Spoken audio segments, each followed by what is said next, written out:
It has been 5 years since I published my first book, The Five Princes, and I wanted to use this anniversary as an excuse to tell you 5 hard lessons I've learned after 5 years of writing and publishing books. I warn you that a lot of these truths are rough, but I do have some hope for you at the end of this list, so make sure to get all the way through to the end if you start to feel hopeless and discouraged halfway through. The first lesson is that writing is a hamster wheel. Last month, in my blog post called I Don't Want to Write Anymore, I talked about the hamster wheel of creativity. When you are an author, you'll find yourself in an endless cycle of rough drafts, edits, publishing, marketing, and the like. The cycle doesn't change and the demands keep coming. There are only breaks if you force yourself to take a break, and convincing yourself to take a break can be incredibly difficult. While this wasn't so bad for the first 3 years, somehow around year 4, I started to get exhausted by it. Perhaps this is because I wasn't seeing the responses I wanted to see. My books weren't flying off the shelves, nor were they getting awards or recognition, or even that many reviews. Which was the second hard lesson I had to learn. Your first book will not make you famous or an income. There are so many YouTube videos and posts about making hundreds or even thousands of dollars each month from writing, and I hate to say this, but it's just not the normal occurrence. Let me give you some really depressing statistics. According to the Alliance of Independent Authors, in 2022, the median income for indie authors was $12,755 per year. This sounds like a nice little side of change until you go further and realize that these numbers are not equal across the board. AIA quotes, established superstar authors with extensive networks will receive a disproportionately bigger slice of the total net worth of writing compared to the less established, more typical life of an indie author. Can you get to that top percent? Sure, but it's not statistically likely. According to Barrett Kohler Publishers, the average book published today is selling less than 300 print copies over its lifetime in the US retail channels. And what's more, even if you sell on multiple platforms, ebooks, audiobooks, and the like, you'll still be selling less than 1,000 books in a lifetime. This is because there are over 2 million books being published each year, so most books are going to fall into nothingness. So if you're a published indie author and you're selling 10 books a month, guess what? You're doing great. You're not even failing, really. You're exactly where most people are. Even if you're doing everything those book-selling gurus tell you to do in order to sell your books, it can still equal a depressing number of sales, which is the third hard lesson.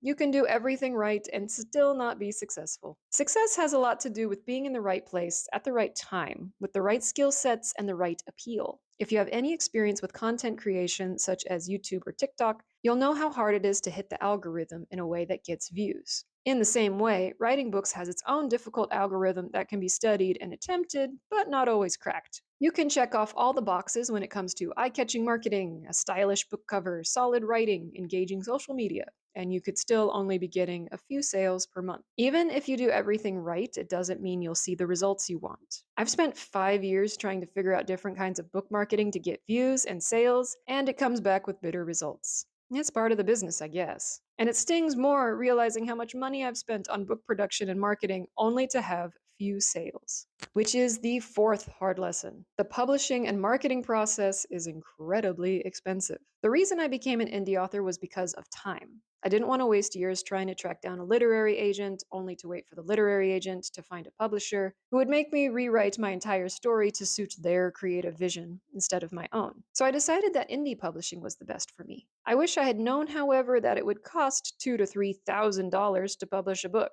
Of course, you can do this for less if you have a variety of skills like creating book covers and book formatting. But I didn't have either of those skills, so I hired them out. So why does it cost so much? Because you have to pay for all the things the traditional book companies usually cover. Editors will be the most expensive, but are a non-negotiable part of publishing. They can cost an easy grand depending on the length of your book. Book covers can cost anywhere from $300 to $500 a piece. Formatting is $100 to $200. So after book covers, formatting, and editing, you still have to take care of legal fees like ISBN and copyright, followed by the ongoing marketing fees to get your book out into the public eye. I made the mistake of using a credit card to cover these costs. Don't do that. Soon after I did that, COVID hit, disrupting my income substantially and eventually costing me my job. That credit card bill was a menace for years after that. Bottom line, you won't be making your money back easily. Some people do, but if you go back to my previous hard truth that says that most books only sell 300 books in their lifetime, you'll realize that most books don't make back what they cost. Not unless you have a thick backlog of 10 books or so, or you do rapid releases. I, however, do not apply to either of those. Which brought me back to the reality that with the amount of books that I've written and with the amount of response they've been getting, my books can't be a main source of income at this time, which is the fifth hard truth. Writing books is not a common full time income. Now, this has been a truth since the dawn of time. This truth was a truth before the internet and self publishing were even a thing. Even in the 90s, I was told to hold a job on top of writing. That's why I studied video game design, and that's why I'm a teacher now. There are many content creators and indie authors that claim you can be a full time writer, and I don't think they're attempting to be dishonest, but they're quite misleading. You can absolutely be a full time author, but it's not easily done. You have to write to market, have good marketing and content creation skills, and enough finances to invest in yourself in the beginning few years. But 90% of us indie authors, and even most of the traditionally published authors, are not going to be making even part time income from our books. So, I've told you all the hard truths. Now, what's the good news in all of this? You may be wondering what the point of writing books is if it's not going to be easy or a lucrative investment. I don't blame you. I have the same thoughts from time to time. But let's bring some of the positive truths to light. First, that you can write and publish books easily in this day and age. It's possible to write and share any story you want with the world. Second, those books can create an income for you, even if it's just a small one. Third, your stories will touch and reach people, giving them relief and hope. Fourth, writing stories is the best way to understand the world around you and heal your own soul. Storytelling is a necessary vitamin for the soul. It cannot live without it.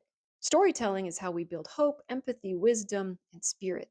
Jesus told parables to teach lessons to his people. Children use stories as a mean to learn about the world and how to engage in it. Adults use story as a way to heal and find hope in the crushing light of reality. We all need stories. We need to read them and we need to tell them. That's how human beings function. So while becoming an author hasn't made me rich or famous, and the sad truth is that it may never do so, I've still created so many wonderful works of art that I get to share with people all around the world who contact me personally and tell me how much they love my stories. I get asked for autographs and interviews. I get to see my work in bookstores. I get to take part in keeping the priceless entity of storytelling alive. So while I may not be rich, I find myself to be very wealthy.